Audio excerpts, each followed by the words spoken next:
this debt, this destruction. Global news impacts us. We have to change the way we live. This is why we need independent media.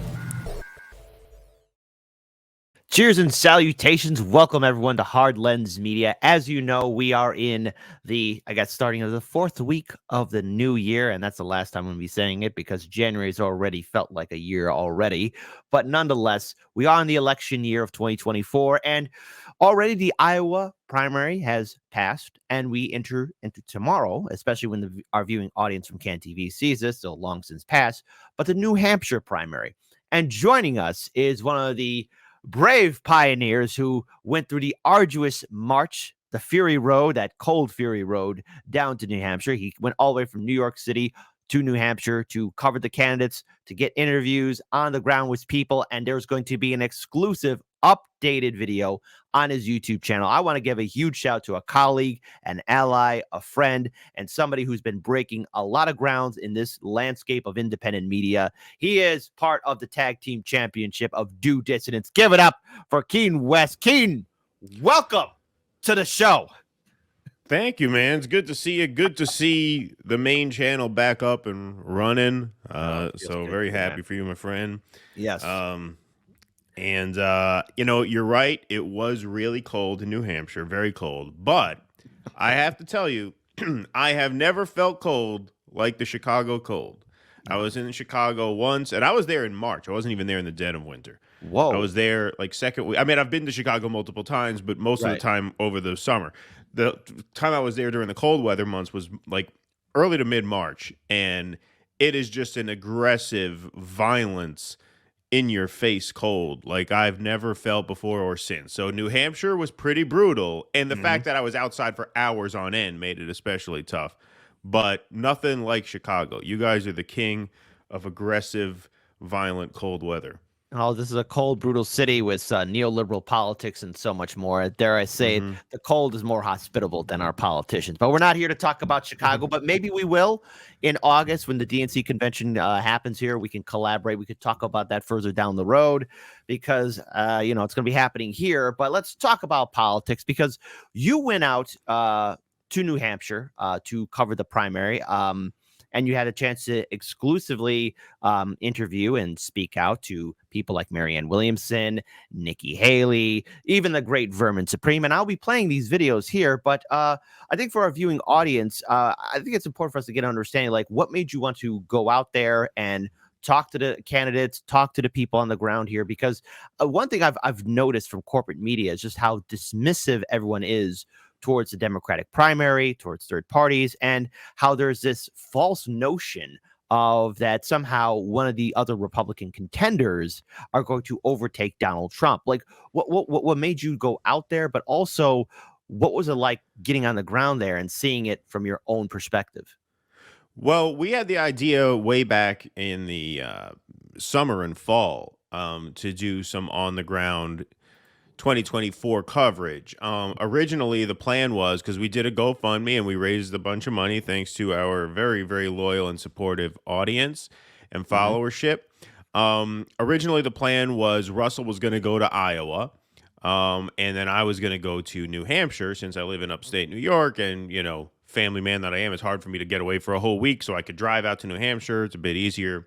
Right. That was going to be the plan. But then Russell got the gig hosting the Jimmy Dore show the week before the Iowa caucuses. So we had to cancel the Iowa caucus plans, obviously, because we had to host the Jimmy show. So then the plan was for me to go to New Hampshire. And then we said to our fundraisers, we will play it by ear. We will cover the primaries as long as they are interesting. And then we will use whatever money we have left over to do a general election sort of swing state on the ground tour. So the plan was to do 2 primary states. Looks like we're only going to end up doing 1 and save the rest of the money we raise for the general election. Don't worry, we are not going to pocket it. As I'm sure I've proven to you guys, we were men of our words. We raised the money. We went out and did this. But as you said, and as everybody knows now, especially with Vivek and DeSantis out, past Tuesday, there's really going to be no race to cover. Some say there's no race to cover even now. The only reason this is remotely interesting is because Haley is polling in the mid 30s, but she's still not within 10 points of Trump, who just has a grip on the GOP base, as I saw. I mean, I went to a Nikki Haley event. I went to 2 Nikki Haley rallies. One was in a country club sort of banquet hall. The other was in a middle school. But the middle school rally that she did wasn't even in an auditorium or a gymnasium. She put it in the library. She put it in the library because they didn't have enough people to fill a gymnasium. You know, what you do is when you do a rally, you want the crowd to look big inside the room. So sometimes if you don't have a lot of people, you put them in a smaller room so it looks like you packed the place out. But obviously, when you think rally at a school, you think gymnasium, ideally. If it's the crowd's too small for the gymnasium, you put them in the auditorium. No, they put them in the library, which was such a pain in the ass for the school because they must have had to clear out all the bookshelves because the library is not a big open space like a gymnasium. Right. They had to clear all the bookshelves out and do this whole thing just because she had a couple hundred people there. So those looked successful. You know, politics, there's a lot of theater involved in this, as we all know. Those crowds looked big. They looked full. People were crammed in there, right? Which creates the vibe of an overflow crowd. But then I went to the Trump rally at the SBNU Arena in Manchester, which is, a big basketball, hockey arena, whatever they play in there.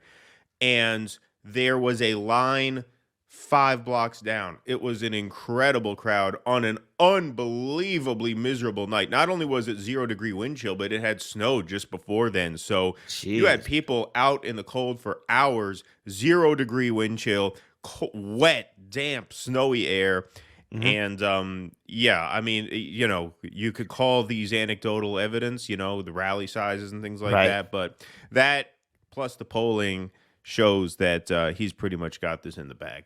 So let me, because I've been saying the same thing too. I'm going to be surprised if Trump loses New Hampshire, but my inner heart is wondering, okay, for all those Trump supporters who are out there in the cold, cold rain and snow and 0-degree wind chill and so much more, was there anyone there, like I guess event handlers keeping an eye on the line so that people didn't pass out or fall? Or was there anything like that, or am I just overthinking it? That's just my human heart just sympathizing with people in the cold, because I'm not going to do that for any politician. Yeah, no, good call. There were a lot of cops there. They closed the roads that on the streets that were set up for lines. They had the roads closed to traffic, and there were a lot of cops. There was a cop on every corner. And one guy did slip and fall and bust his nose open. And, I called the cop over. They called an ambulance. So, it ended up being okay, I guess. I mean, that's always a concern when you have big crowds in those kinds of elements. Not only was it freezing, but the grounds were wet and slippery and icy. One of the things I said to people, I said, you guys look like the kind of voters who would vote for him even if he did get thrown in jail. It's amazing. That's one of the findings is that not only would these people vote for him if he were thrown in jail, but they are very confident that he won't be found guilty of anything. Like, because I was expecting, because look, I think these trials are witch hunts. I think these are illegitimate, politically motivated prosecutions, right? So I don't hope he gets thrown in jail. But I asked people, are you worried about that? Because I think even if you're a supporter of Donald Trump, that might be something you worry about. Like, is the deep state just going to lock him up? They're not worried at all. They're totally confident. They say, no, he's not going to get thrown in jail. He didn't do anything. Nope. They brushed off those questions like nothing. Like nothing. They were very, very confident. They have a lot of swagger in their stride, the Trump people now. There's incredible momentum behind him now. It's like 2016. It really is. It's that kind of vibe at those events. I'm actually been seeing that too, because in comparison to what he did in 2020, it was completely mediocre. But the ink is already dry here. But in regards to how he's been running his campaign, it is similar or on par with the energy of 2016. And I gave this warning to a lot of liberals and people who vote Democrat, like, hey, Trump's going to come back with a vengeance. And so I think before we start off with Nikki Haley or Marianne Williamson, I want to start off then with this video, because we start off with Trump. Sure. Apparently you seemed that this person who I would identify as a right-wing SJW, got very offended at your presence and actually called you over to him. Yeah, he did. So, hi, folks. Post-edit Kit here. So, unfortunately, and I'm very sorry for this, there was some sort of technical error with our internet. And so, for those people who are either watching this right now or watching us on CAN TV, that's right, Hard Lens Media is on television. We did it. We finally crossed that finish line. Well, we actually been on the television for quite some time now, but nonetheless, apologies for this error and this edit. So, good friend of the show, Keaton from Due Dissidence, will be taking over for this part of it. I will return shortly once I figure out what kind of internet gremlin decided to mess around. So, hopefully that doesn't happen in the future. And once again, apologies for this disruption. Please enjoy the rest of the interview. And plus, we got music by Jesse Jett at the very end. Stay tuned and peace. All right. Now I am running things. I am the captain now, as they say, right? Okay. Just got to make sure all my porn windows are closed. I don't want to get Kit in trouble with YouTube again. Okay, let's go to this guy right here. Okay, so this is the man that we're talking about. Say, oh, this is Let me know if you guys can hear this. Nikki Haley cheated on her husband. That's right. Go ahead and trance. Say, oh, this is for my husband. He's in the military. Blah blah blah blah blah blah. Nikki Haley, you cheated on your husband. You fucking whore. Hey, what do you think about that shit with Trump? The spots on his hand. They're saying he's got the syphilis. Yeah, okay, that's the best you can come up with. I'm just saying. I'm not saying it's true. Nikki Haley legit cheated on her husband. I'm not She saying. cheated on her husband. Infidelity. Do you know what infidelity is? Well, I'm saying if Nikki he has Haley syphilis, cheated that would mean on he her did husband. too, right? I'm not saying that's what he's got. Nikki Cheated Haley on her husband just like your wife will. Yeah, you fucking cuck. You're a cuck. You're a cuck. Just like Nikki Haley's husband. Let's say he got it. What's the big deal? What? Let's say he got it. What do you think the thing on his hand is? I'm not saying it is syphilis. I'm Trump? saying, yeah, he's saying he banged it on something. Look When at he was in Nikki- court, they said he got angry Yeah. and he hit the desk. It's not syphilis. It doesn't even matter. Look at Nikki Haley. Look at little Amy. Look at little Amy. Would you rather your wife cheat on you or you hit your hands on the fucking desk? Of course I'd rather hit my hand on the that's fucking what I desk. All right. So, yeah, I mean, that guy was obviously pretty sauced. But he sought me out. I didn't seek him out. I was filming his friend who was doing an interview with the local news, and he did his own rendition of Proud to Be an American, which I have. So, folks, we are going to be premiering all of this footage. I'm doing a master edit of all of my New Hampshire footage, which we're going to be doing tonight. We're going to be showing it on a live stream at 9 p.m. Eastern over on the Due Dissidence channel, the YouTube and the Rumble. So there's actually more to this interaction than that. I was actually filming his friend, the guy who said, just like your wife's going to cheat on you. He was singing, and so I just kind of filmed him from a distance while he was singing. And then this guy said, hey, you, come here, come here, come here. And then he started talking to me about Nikki Haley. And so there's more to that interaction than this. But yeah, he was very offended. I mean, Kit was saying offline before we started, he said, these are like the conservative SJWs. And it's true. Like, he was really butthurt by the fact that I suggested Trump might have syphilis. Like, I didn't expect him to care. I didn't expect him to care if Trump does have syphilis. Like, I didn't think these MAGA people cared that Trump, fucked a lot of women. Like, I didn't think it bothered them, but it seemed to bother him, unless he was just wasted. But usually, I mean, I don't know. I guess everybody's different. Some people get friendly when they're drunk. Some people get angry when they're drunk. And so this guy was, I guess, more of an angry drunk. But somebody observed, and this is funny. Husband. Somebody observed this. Where is it? Yeah, okay, that's. Yeah, he has a Lockheed Martin jacket. If you notice the logo on his jacket right there, left breast is Lockheed Martin. So this is not one of the anti-establishment, anti-war MAGA guys. He's got the Lockheed jacket and the MAGA hat on, and very upset when I said, hey, I mean, yeah, I know it's in the news that Nikki Haley is, has likely cheated on her husband, but, what would you say to the allegations that, Trump has the clap, as James Carville said? So that was that interaction. But that's towards the end of the line. That's towards the arena. You can see the arena kind of in the background. This line extended way, way, way back.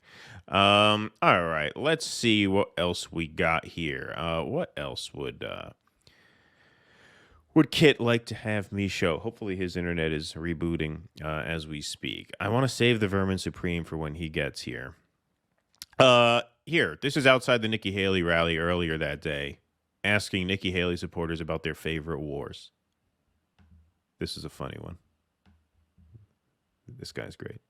I'm a Republican. You are? I'm okay. actually from Connecticut and traveled up this weekend. Oh, so you're not voting here, but you're just here for support. To show support and to have the chance to listen to her in person. I followed her for many years back, actually, when she was governor of South Carolina. All the way back to like the Iraq War and stuff? Yeah, back to like when she was first elected governor and then when she became ambassador. And I've always been impressed and found her to be very intelligent and just enjoy listening to her speak, what she has to say. She's very consistent too. I mean, she gets points for that. You know, Iraq, Afghanistan, Syria, Ukraine, you know, now Israel. You know, she's unwavering in her support for those kind of military interventions. What's your opinion? What do you think is like, which one of those is your favorite one? Issues in terms of? I mean, I think in terms of the wars I just mentioned. My favorite war? Yeah, which one is your favorite? Well, no war, of course. Is the well, she likes them. She doesn't like war. If you listen to her, she says that her whole strategy, her whole vision in terms of her international policy and foreign policy is to try to prevent war, and it means to show support for democracy throughout the world. Well, maybe she needs to become president then, because she hasn't really prevented too many. She hasn't been president. All right, that's a good point. That's a good point. All right.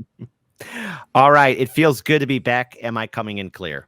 You are for now, my friend. Yep. Oh, thank God. Well, apparently the deep state didn't like me. So let's talk about Nikki Haley. That's not her name. So you're speaking to all these people on the ground here. Obviously, you got your Trump supporters, and you went into detail about who that guy was. But I want to pull up this Nikki Haley event because you were there, and let's go ahead and pull this up here. And again, apologies, folks, for the disruptance. So that guy was at the crowd outside the first Haley event. I went to 2 Haley events because the first one she advertised as a meet and greet, and it really wasn't a meet and greet. She gave a stump speech, and then she said goodbye. And she took some pictures with like people in the front row. So maybe that's what she meant by meet and greet. But that was the first guy. And it's hard because the thing is, my goal is to go into these events. And the Nikki Haley events are so small that I kind of had to use my Jewish sarcasm and wit on these people. Like, I couldn't get into a big fight with any of the supporters because if you start causing a problem outside a small venue, there's cops out there. They won't let me in if I get into it with these people. Right. So I had to kind of do it the other way, which is, oh, interesting. So what's your favorite war? Oh, interesting. Nice. Yeah, exactly. So, you know, a lot of that kind of sarcasm because I needed to keep things on the level. I couldn't have people start screaming at me because then the event managers and the police would know, okay, this guy's a troublemaker, and then they wouldn't let me in. So I had to make sure I was admitted into the event. All right. But yeah, so that was the first Haley event. And then this one was the second one. So this one I went in kind of knowing what the stump speech was because I had just heard it the day before. Precisely. And she added a couple new things. And I was planning on intervening and making a point about Social Security because there are a lot of seniors in the crowd, as you can see, even from the just small sample size on the screen here. And, you know, the fact that she wants to raise the retirement age and she's this great deficit hawk, but she obviously wants endless money for war. I thought that would be a good point to hammer on. But then this young kid gets up and he protests her, and that gave me a different opening. So I kind of improv'd on the fly here. All right, so let's listen to its full entirety. No disruptions this time. Live and direct. Live. You will not be You are a climate criminal. Trump is a climate criminal. You are all aiding and abetting the destruction of our future.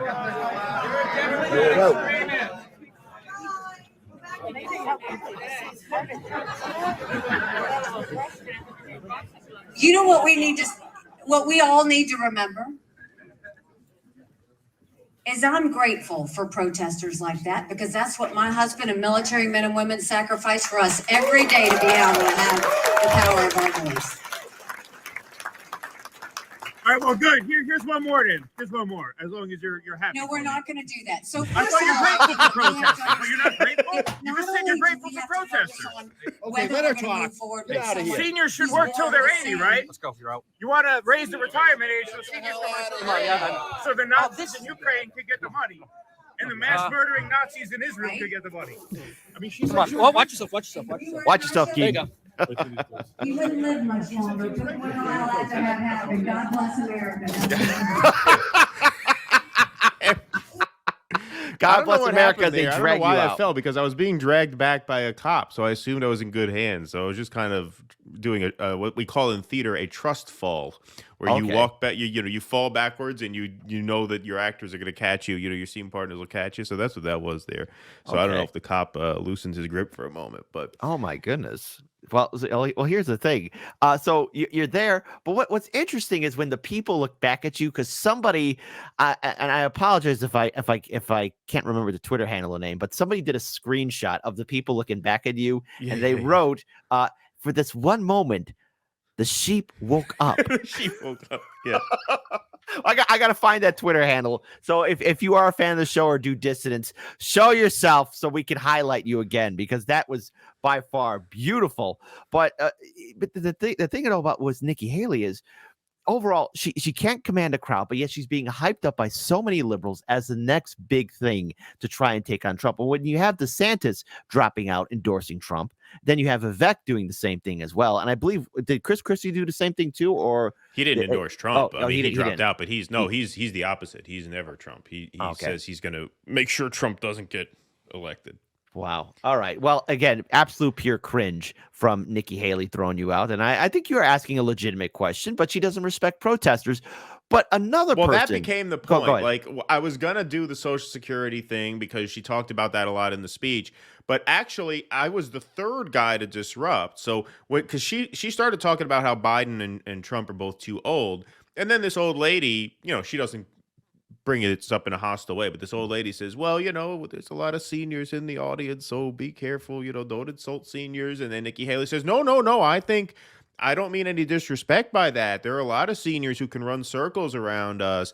And so then I was going to say, well, yeah, but you want people to work later in life to finance these wars of yours. So is it not hypocritical to, say that Trump and Biden are too old? I mean, Nikki Haley wants seniors working longer to finance these wars. That was going to be my point. But then the kid stands up. He beats me to the punch. He gets his point in about climate change. And she says, I'm grateful for those protesters. Like, all right, well, as long as you're grateful for protesters, why not? Here's one more. Because I knew that they would do to me what they did to that kid. And, she didn't act too grateful. Well, again, that really says a lot here. But I think you have more of a engagement with another Democrat contender, because there was a primary taking place, and I'll save the best for last, because your interview with Vermin Supreme has been on par. But you actually spoke to the first person to really challenge Joe Biden in the Democratic primary, and this is Marianne Williamson. So first, before we play it, how did you find out about this event, and going in there, what was your overall plan to really engage with her? Because what I am trying to come to terms with, especially for anyone that's in the Democratic primary, why are you wasting your time and energy into something that's already rigged? They're all in for Biden. And you even interviewed people on the ground, and you'll be playing that for your own exclusive video that you'll be premiering later this afternoon or evening, where people say they're going to write in Biden's name regardless. Can you talk to our audience about that? Like, what actually happened? Well, there was one woman, oddly enough, at the Nikki Haley rally, who's a Democrat, who's going to write in Biden, but she was just at that rally. New Hampshire is it's kind of this fun, novel thing, because it's the first in the nation primary, and it's an open primary where Democrats, independents can come, and it is near large population centers. It's not itself a large population center, but southeastern New Hampshire is not a far ride out of Boston, so you get a lot of people from Massachusetts coming up.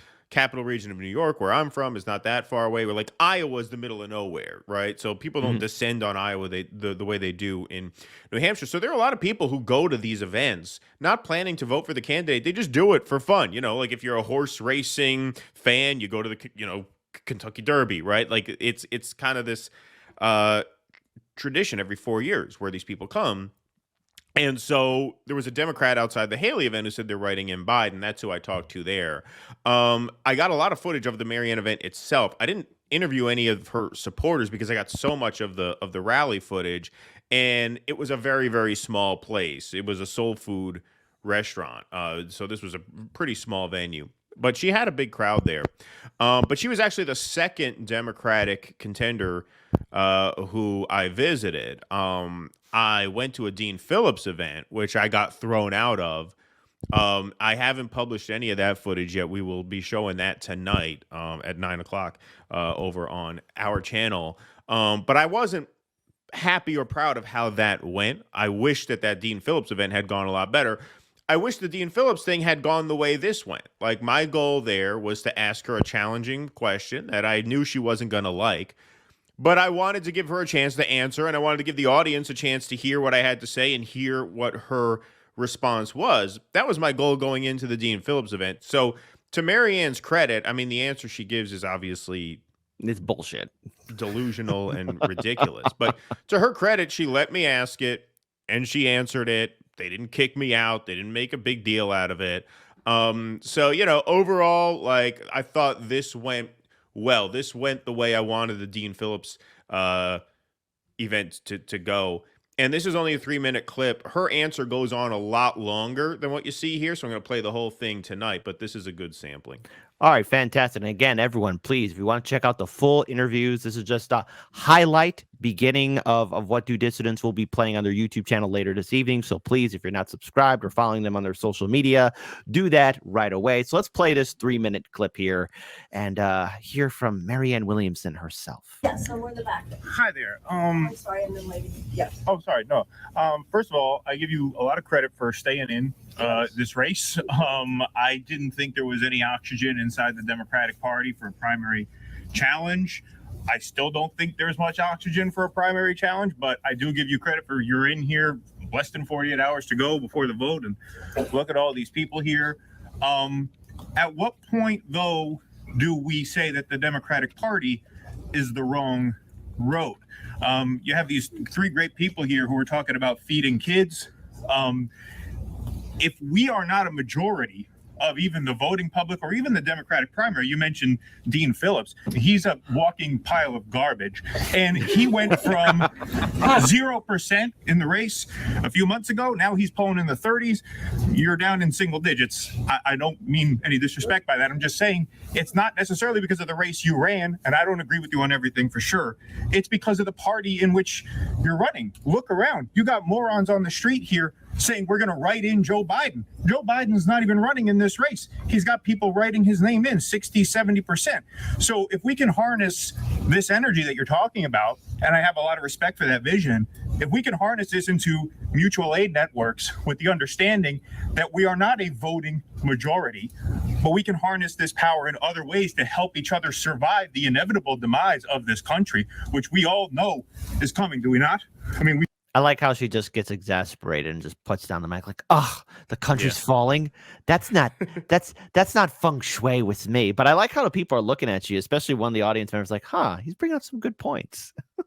No, the audience was very receptive to what I was saying, which is partly why I really let her finish, because I'm not there for the politicians. I don't care about the politicians. It's not about them. It's about the audience. It's about the people there who you can open up to a new idea that they may not have heard before, or maybe something that they had dismissed or hadn't thought enough about. And I knew I had them on my side. And when you have the crowd on your side, the last thing you want to do is turn them against you. So I didn't want this to get hostile. First of all, Marianne didn't have cops or security there. Like, her campaign team were a bunch of little old ladies, so they couldn't have really thrown me out if I made a ruckus. So I figured that wouldn't be a fair fight. So I wasn't going to do that. And honestly, it wasn't my intention to. Like, I thought the audience was very receptive to what I was saying, and I wanted to keep them on my side. And so that's why I kind of just let her go once she started. I interrupted once to push back on a pretty ridiculous point that she made. But in general, I kept it copacetic and was able to stay for a little while after this. Okay, let's play the rest of this here. Right? It's going to be Biden. It's going to be Trump. It's probably going to end up being Trump. So there you have it. Right? So what do we do at that point? I am 100% not involved in your analysis. All right. Fair enough. So, first of all,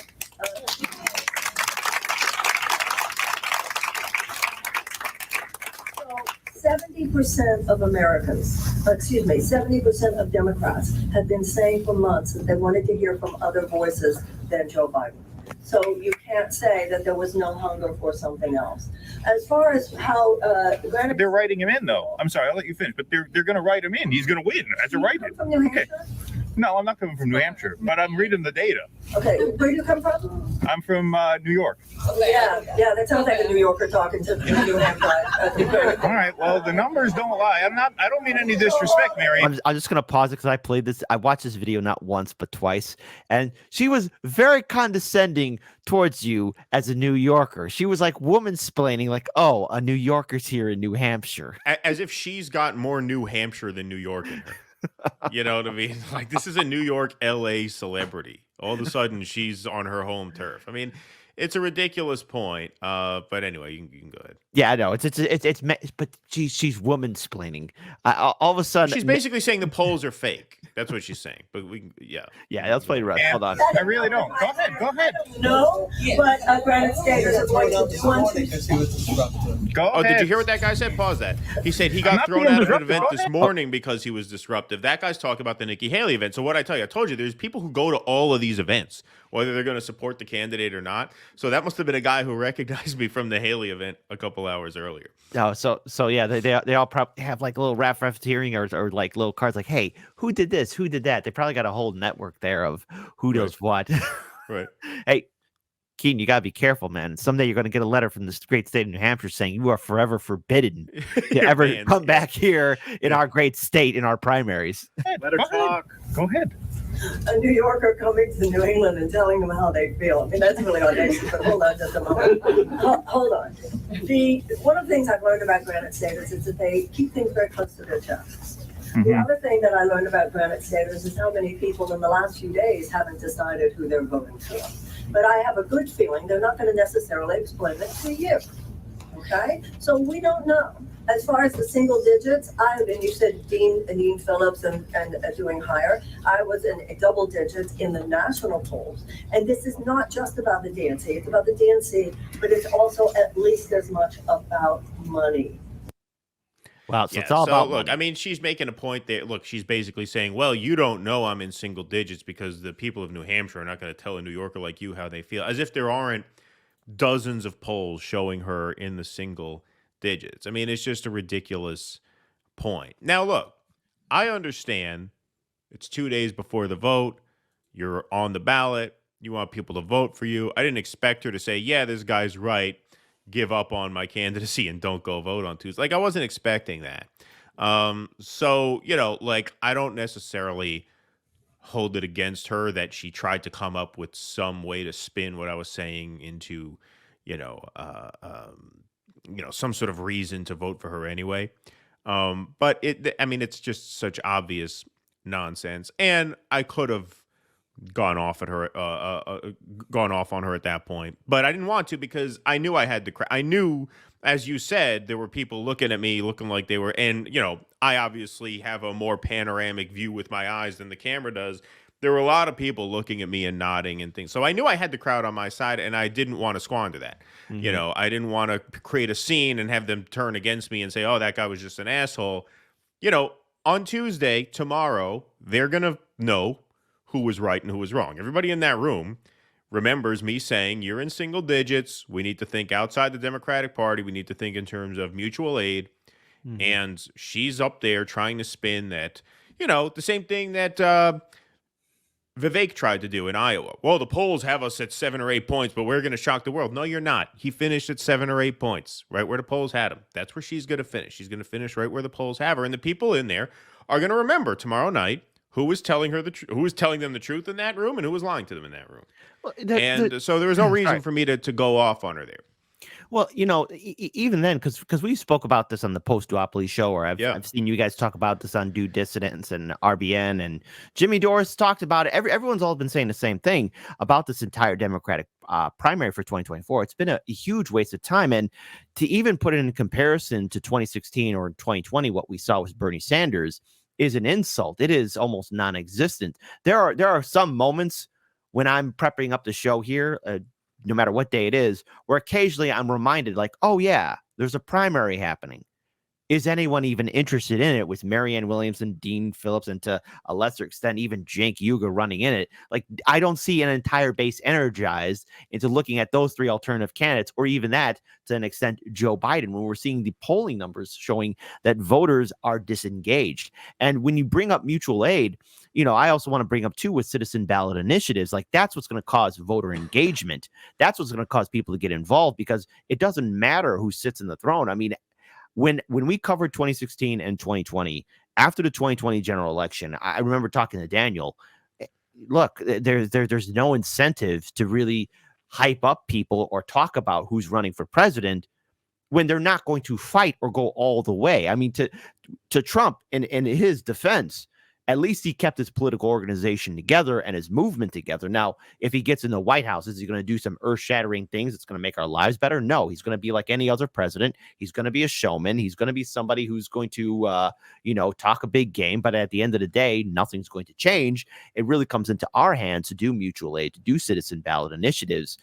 Did anyone pull you aside and say, hey, can you talk more about mutual aid? Did anyone talk to you after these things at all, or was that just or did just people just move on afterwards? Well, the interesting thing about this event, because I mentioned in that video, and this will be in the video that we show later, she actually started the event by having these three people talk a lot about their mutual aid work. The venue is a soul food restaurant, and apparently the owner of the restaurant started making free meals for kids during the COVID lockdowns, and a lot of people lost their livelihoods, right? And so she actually platformed, to her credit, a mutual aid activist. And so that was a perfect in, because I was like, hey, you just platformed these people who talked about the power of mutual aid. We're all here. We all agree that's a great thing to do. So what if we just harnessed the energy in this room and the power that, we represent as a group? Why not just use that to help each other as the country falls apart? Because the country is falling apart. It's going to be Biden versus Trump. It's likely going to be Trump. To me, it doesn't matter if Biden wins. To me, that's the pretty much the same outcome, right? So that's reality. In reality, the people who are tuned in enough to understand the necessity and the power of mutual aid, to understand that we need a new economic paradigm, which she advocates for, and I'm with her on those points. I'm not with her on a lot of the foreign policy stuff, which I said I don't agree with you on everything, but the overall content of what you're organizing around here in this room, I'm pretty much with you on. But you're channeling this into the Democratic Party, which is a dead end. We need to think about channeling this elsewhere. That was a point that I thought was very makeable in that room because of the mutual aid activists who she had highlighted before she started speaking. And that's why I think it resonated with the crowd as much as it did. And it's going to resonate even more tomorrow night, because these people who are kidding themselves, and look, it's not unique to Marianne. All these candidates have these cult followings of hardcore supporters who just force themselves to believe that everyone else is wrong and that they're going to shock the world and win. Ramaswamy, we talked about Ramaswamy's chances on our show. We had the Vivek stands come out at us. You believe the polls? It's like, listen, dude, the guy's in single digits. He's going to place in single digits.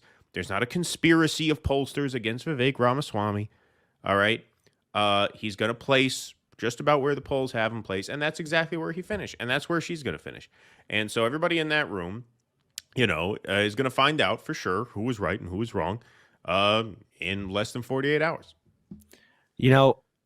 I have to recommend this to you. If you ever get a chance, check out Fall of Civilization podcast. You'll notice that the story is all the same about the rise and fall of empires. And, right. I've with the fact that we got 3 wars and potentially a 4th one in the brewing with Nikki Haley's fantastic fantasy of starting something with China and Taiwan, we are at an end time for our republic. And if the people don't turn it around, then we will end up like the Romans or the Mongols or all the other ancient empires. I mean, everything that has a beginning has an end. Well, what I'm saying is we are already past that point. So now we have to ask ourselves, how do we manage that collapse? Right. And one way to manage that collapse is through the building of mutual aid networks. If we are dependent upon achieving electoral victories by convincing majorities of people to see things the way we do, that's a loser. That's a loser. I'm sorry. Like, this country wants a rematch between Joe Biden and Donald Trump. They can say that's not what they want. Marianne said, well, 70% of Democrats said they wanted a new voice. Yeah, but you don't understand. What Democratic voters say they want is fucking irrelevant. Democratic voters do what they're told by the DNC and by the liberal media. So, yeah, Biden has pissed off a lot of Democrats. Most Democrats don't want him to run. But he is running, and most Democrats are going to vote for him anyway because they know that that's what the DNC and the media want them to do. Biden is not even participating in this New Hampshire primary. He's boycotting it. His super PACs are running a write-in campaign for him. And he is polling at 60% as a write-in in a race that does not count and that he is actively boycotting. There are no, I can't say there are no, but I drove the state a lot. I mean, I drove hundreds of miles around New Hampshire the past couple of days. I did not see a single Biden lawn sign anywhere because his campaign is not participating. But despite that, he's going to win anyway because the Democratic voters are fucking sheep. And that's the issue. And look, the Republican voters are largely sheep too. This is why you have to start thinking now, not about how do we win presidential races, how do we get a majority of Americans on our side. We have to say, okay, the people who get it, the people who understand the situation we're in, have to band together and help ourselves and help each other. Fuck this electoral politics. It's obviously a waste of time. It's too late for that. The country is going down the drain at a rate that's irreversible at this point. And so how do we survive that, and how do we build something new out of that? That's the question. And, she went on for a few more minutes about, how we can't give up. And I'm not asking you to give up. I'm asking you to give up on the Democratic Party. That's the difference. That's the difference. That doesn't mean give up on each other. It means give up on the Democratic Party. And she's not capable of seeing it that way because she's a candidate for office. It is rather disheartening seeing people that, I really respect and talk to who are hyped up for Biden, or either that putting all their eggs in one basket for who's going to represent them in the Senate and the House. And I try and tell people, and even on this show too, what I think what you tell your audience, our audiences overlap anyways. But Right. what I want to inform our audience, and yes, we have people who are libertarians and conservatives who watch our shows too. It is, yes, I get that people are attracted to being part of a team or being part of a group, but these politicians, their incentive is to enrich themselves. A former colleague used to be in my show, Farron Froznick. She did a lot of work in Washington, D.C. And one thing that she told me about these politicians, no matter who they represent, be it a Democrat or Republican, they're thinking about their career 2 years down the road, 4 years down the road, 6 years down the road, 8 years down the road. At no point in their thoughts are the voters, their constituents, in their mind. It's about acquiring more power, doing all that fantastic insider trading, and doing whatever they can to make sure that they remain in the swamp bubble that is Washington, D.C. And I understand why people are so afraid. I get it. But let's say Trump becomes president, right? The world still moves on. You are powerless to stop people from voting who they want at this point. And already the establishment's dictating who's going to be their nominees. Republican primary, not so much, but let's face it, the people are behind Trump. He's going to get the nomination. It's a foregone conclusion. It's already done. Yeah. People have to look at the alternative of citizen ballot initiatives, mutual aid, building groups and organizations not connected to DC. Exactly. I am curious, maybe for another day we can have a conversation, because you're saying like we are already past that point, like the republic, the empire is falling. I kind of like to think that maybe there's a chance for us to maybe potentially reverse it, but maybe that's my idealism still getting the better of me. I gotta kick that out of me. But before we don't have to reverse it. I mean, we don't ahead. have to reverse it. Like when the British wound down their empire, they started taking better care of their people because they didn't invest in dominating the world. That's right? yeah. Well, Like, they passed the National Health Service as their empire wound down. Well, let me clarify, because what I mean by reverse, I mean I don't want to see people get hurt or abandoned. Like I do want to see. No, we don't want to see the country fall apart. I understand what you're saying. Yeah. That's so. Go ahead. I didn't mean to cut you off. I just thought I should clarify, but continue. No, I mean I think the decline of America as a major presence on the world stage is inevitable at this point, and I think for most of the world, that's a very good thing. And of course, that's going to represent a certain decline here. But it doesn't necessarily have to long term. I mean, there's a reason to want to, invest in people's quality of life, here at home. But in terms of America's standing in the world, that's over. That's over. That's on its way out, and that will have implications here at home. I mean, look. I mean, what the standard of living that Americans. I won't say enjoy, because there are a lot of people who don't enjoy any standard of living here. We have a lot of desperately poor people here. But the thing that undergirds our entire system is the premise, or the presumption, I should say, that the U.S. dollar remains the reserve currency of the world. And, as America's standing in the world decreases, as countries continue to de-dollarize, that makes our whole system very vulnerable. And there's going to be pain involved in that transition. And that's inevitable at this point, I think. And so I think we have to talk about how we manage that and how we reinvent ourselves coming out of that, and that's a project worth investing in. So like I said, again, I'm not for nihilism. Nick and CJ at RBN are not for nihilism. This was a good bookend on the Marianne story, because this campaign, in terms of our independent media coverage of it, kind of started with their interview where Nick said, we burned $100 million on the Bernie campaign. We should have put that into mutual aid. And here I get to, ask her a question 2 days before the vote. It was kind of a referendum on her entire strategy, and I expected her to spin. She's a politician. The election's on Tuesday. She's not going to tell her audience, never mind, give up, like whatever. It was a predictable answer. I didn't like it, but I don't blame her for trying to spin her way into a vote for me pitch. That's what any politician's going to do at this stage in the game. But I think the verdict is pretty much in, and I think the people in that room are going to get a very, very clear idea of who was being straight with them in that moment and who was trying to sell them something. Well, I will call you out on this one right here, because I think you spoke to probably the most honest person I've ever interviewed in my lifetime. Yes, the because people's candidate, the one true candidate, actually. And I think, what, not only did he defeat DeSantis, but he defeat Vivek, he defeated, and he'll probably defeat Dean Phillips. So, folks, listen.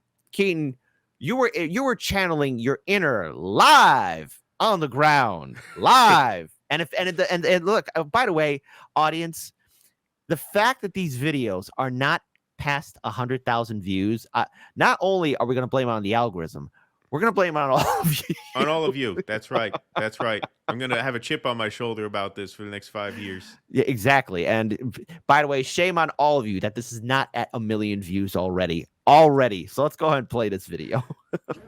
All right, dissidents. I'm here outside the Donald Trump rally in Manchester, New Hampshire. I've seen Nikki Haley today. I've seen Dean Phillips today. But I got everybody's favorite candidate right here. Who's this guy? You all know this guy. It's me, kids! Vermin Supreme from the... Turn it! So you're running again this year? Yes, I am. I'm strolling, I'm skipping, I'm hopping, I'm jumping on one foot. I'm doing jumping jacks and windy mills, all the things. And yes, I am running for the presidency of America. I paid my $1,000 motherfucking dollars to get on the ballot here in the great state of New Hampshire.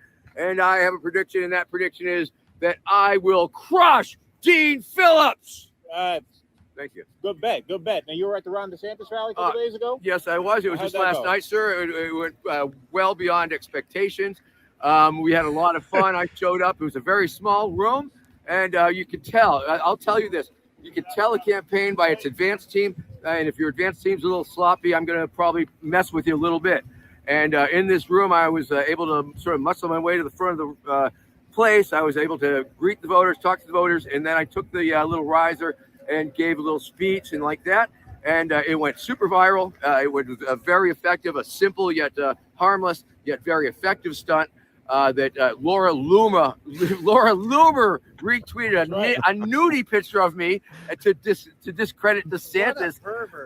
I had like a lot of people very confused, people who were not sure whether DeSantis had me as an authorized warm-up act or not. And if they did, they questioned his ability to make that decision. Well, he should have you as an authorized warm-up act because you know why? Because you're the only guy whose boots are bigger than his. Oh yes. Oh! Bootgate. It was a Bootgate reference. Exactly, Bootgate 2. For sure. I actually went there and introduced myself and said, I'm here to see if Ron DeSantis will really put a boot on his head. And so it was a great little stunt. It was a lot of fun. Well, how's it going out here with the Trumpers? We're on our way. We're going to find out. All right, you're going to win some hearts and minds? Yeah, let's go. All right, let's follow Vermin Supreme. All right, please tell me there's more. Please tell me there's more of this epic video. There's a little bit more of him interacting with some of the people on the line there. So there is a little bit more of that. Yeah. All right. Yeah. Fantastic. But that was about my interview with him. You know, he was busy. He had to get around. But he was cool. People loved him. People loved him. People were coming up to him. You know, he's got a big following, especially amongst people who go to these rallies. Now, the thing about the Trump rally, as opposed to you know, all these other ones, is it's much more of a mass politics type deal. You know, these other rallies were very small, and I would see a lot of the same people at each one. You know, this was just huge. It was massive. The crowd was absolutely it went on forever. The line to get into that room went on forever. And one of the interesting things about that crowd is that, I mean, aside from the drunk guy who, you know, called Nikki Haley a fucking whore, aside from him, he was the exception. There was actually a lot more animosity towards Trump amongst the Nikki Haley crowds than there was animosity towards Haley or DeSantis on that Trump line. They were actually not nearly as negative on DeSantis as I thought they'd be. Look, they have the confidence that comes with winning. You know, like when you're winning, you're in a good mood. You're less likely to attack people. And they have a lot of mojo working right now. They have a lot of mojo working right now. Now, what I will say, because I interviewed quite a few people on that line, and you do have some of the Trumpers who are more red-pilled, and then some of the Trumpers who were just like wasted in there to have a good time. And then you have some, you know, who came off the way, you know, a guy like Jordan will often depict them. I mean, there was this one guy who was just absolutely ridiculous, couldn't answer the most basic questions. And I wasn't setting him up because I don't like to do that. To me, that's cheap. To me, everybody does that. Oh, let's make the Trumpers look stupid. Like, I wasn't trying to do that. No, I hate that too, man. But some of these guys just did it to themselves, and I couldn't help it. You know what I mean? So it is a real mixed bag, and there are a lot of people there. And so you're going to have, you know, all different kinds there. But, you know, I saw Nick Cruz, who I think was watching in the chat. Hey, Nick. Talk about how it's really not a movement. You know, the MAGA movement is really not a movement. And there's a lot of truth to that, because there are people there who are red-pilled about the institutions and about the, you know, weaponization of the government against ordinary people. But it is very much like this traveling roadshow more than it is a real organized political movement behind a, you know, definable set of goals. Right. It's a carnival atmosphere. You got vendors there with the hats and the merch and the swag and the buttons and the this and the that. And it's a show. There's a huge part of it that is just a show for show's sake. It is very much like a traveling WWE tour, only instead of a wrestling show, you get to see Donald Trump go up there and do his, you know, stand-up comedy act for a half hour, 45 minutes. So, you know, it is definitely, there is definitely a lot of truth to what Nick said. It's much less a movement than the Bernie campaigns were, because everybody on those lines could tell you exactly why they supported Bernie Sanders. They would name exactly what policies they liked of his. A lot of these Trump guys couldn't. And that's not to discredit them en masse. Like I said, I think there are a lot of them who are much more in tune with the problems of the country than a lot of the mainstream libs are. But it's a very big amorphous thing that's really driven by emotion and anger and just rage. And I'm not saying that that's not valid. It is. But it's not an organized movement the way that some people think it is. And that's what stood out to me, because you have a lot of people on that line who are just not really able to articulate why they were there or why they backed Trump. There's one guy, he's the one who can get the job done to help us. So I just asked him, and I wasn't asking him to be an asshole. I said, what specifically are you talking about? You know, I wasn't setting him up to make an ass of himself. I think that's cheap. I don't like to do that. With the Haley people, it's fun because, you know, fuck her. But, and some of them just couldn't answer. Some of them just couldn't answer. And that speaks to a very sort of like vague but legitimate sense of frustration and anger that a lot of his supporters feel. You know, I'm going to make this promise here because it's been a while since we've gone live on the ground and field, but in March is going to be the Illinois primary. And I am very curious to see just how far the Trump campaign will come. I mean, obviously, anything can happen between now and then before, you know, Nikki Haley eventually has to drop out of the race, because there's just no way she's going to stay in the race till the very end. Plus, the Republican primary has no super delegates. But knowing that there's going to still be the possibility of campaign tours, we'll see if the Trump campaign comes here to Illinois or to Chicago. I'm willing to bet people are going to be protesting in front of Trump Tower. But it's been a while since I've interviewed some Trump supporters. And when the first protest did happen here in Chicago, we actually had a very cordial conversation with them. It was just more of, hey, why are you supporting Trump? They were just saying he'll make America great again. But I think it's important that, you know, we do see the other perspective and point of view. So while we are, I guess you've kind of been on here a little bit longer. I know you were still working on making the full video for Due Dissidence, but I think for our viewers and subscribers, what time will that interview come out, or this video will come out today? The full. So we're putting the full video. I'm putting the full video together now. It's gonna be kind of lengthy, you know.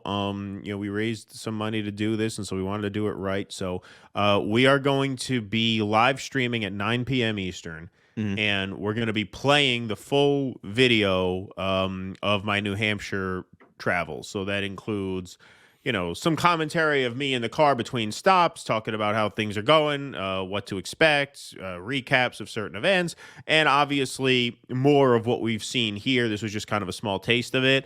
We're going to be live at 9 p.m. Eastern on the Due Dissidence Rumble and YouTube channel. We're going to set it up a little bit. Then we're going to play the piece. It's probably going to be about an hour, maybe a little longer. And then we'll be hanging out afterwards to take chats, questions, and things like that. So it'll be a fun, special New Hampshire live stream this evening on the Due Dissidence channel. As everyone should. They should be able to participate and check it out in its full entirety. So please, everyone, if you're not following Due Dissidence, they're doing great work. Real quick, we did get a Rockfin super chat for you and me, dedicated to Keaton and Kit. Helpful, caring thoughts and actions, very knowledgeable, well-balanced, unbreakable focus on serious stuff, ignoring nonsense. Well done. Thank you so much, TD, for the $50 Rockfin super chat. We here at Hardlands Media appreciate it. Plus, we also got a super chat as well from Kristen999. Says, welcome back, Kit. The cream always rises. What's up, Keaton, you troublemaker? Yeah, that's right, Keaton. You are a troublemaker, man. Keep doing your thing. Enjoying my morning cup of coffee with two titans. Well, thank you so much for your generosity. Look, everyone, I just want people to know that Due Dissidence and all of our allies in independent media really helped us out, especially when we were going through our struggles with our channel. And, the fight's not over yet. But nonetheless, Keaton, I call you one of the dauntless few to actually go on the ground, do the reporting. And in regards to interacting with people, it was extremely professional in my point of view. You are challenging people critically, but you're not being the douche, being like, oh, ha, ha, ha, I'm smarter than you. Because that's something we need to break away from, because people are passionate about this election cycle. People are obviously very scared with how the whole thing with the economy is going on. We've got these conflicts that are continuously going towards a potential world war, which, maybe it's being over dramatic to even say that, but it seems to me that this year people need to wake up and realize that the system we have doesn't work. So for our viewers and subscribers, because when you started off Do Dissidents, you know, it's an arduous thing to do. It takes a lot to put yourself out there. What do you want to say to people who are perhaps maybe sitting on the fence, maybe who want to get involved? And it doesn't have to be with YouTube or doing like what we do, but maybe getting involved with mutual aid or citizen ballot initiatives. What do you want to say to people who are maybe need that extra push to actually go out there?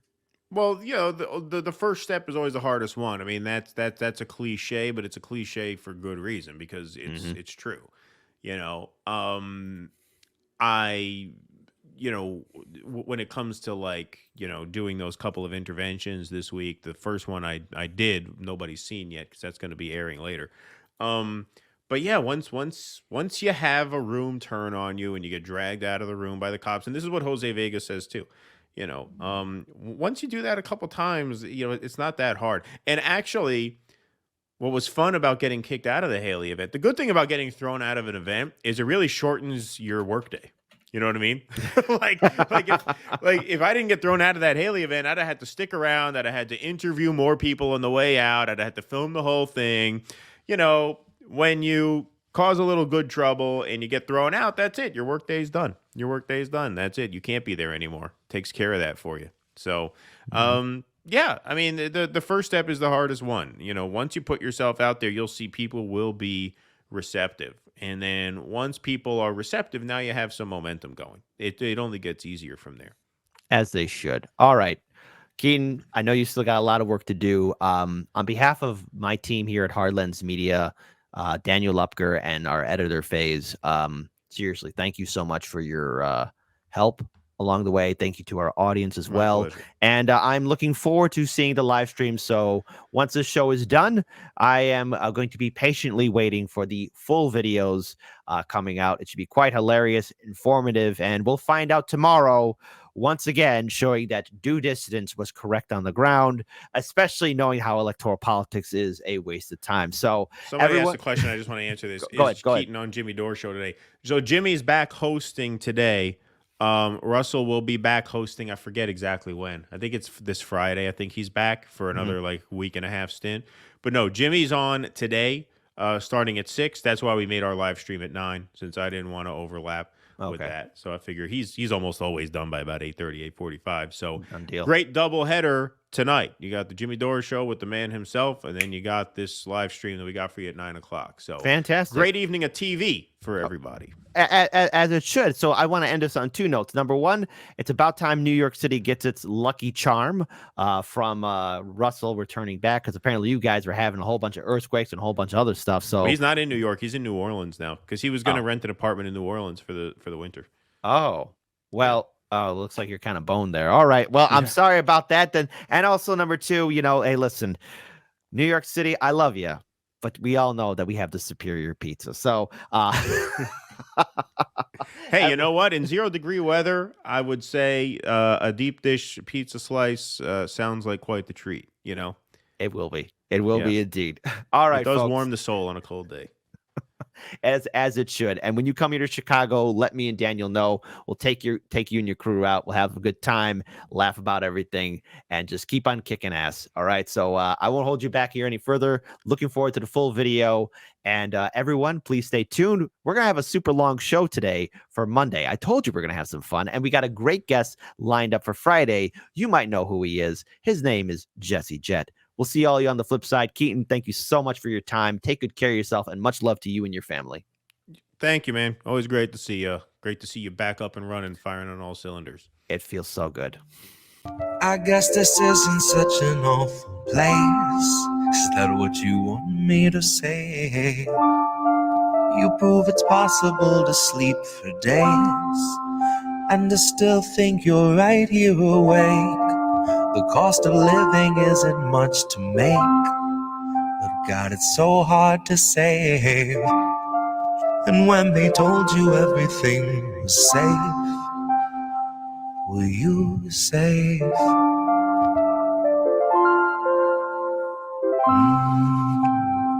Were you safe?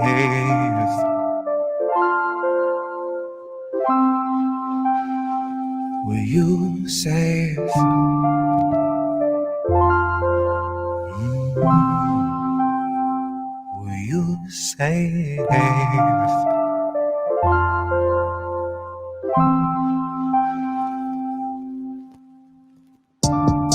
I guess this isn't such an awful place. Is that what you want me to say? You prove it's possible to sleep for days, and I still think you're right here awake. The cost of living isn't much to make, but God, it's so hard to say. And when they told you everything was safe, were you safe?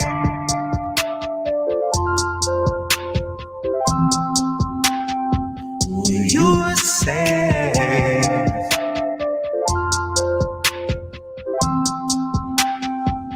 Were you safe?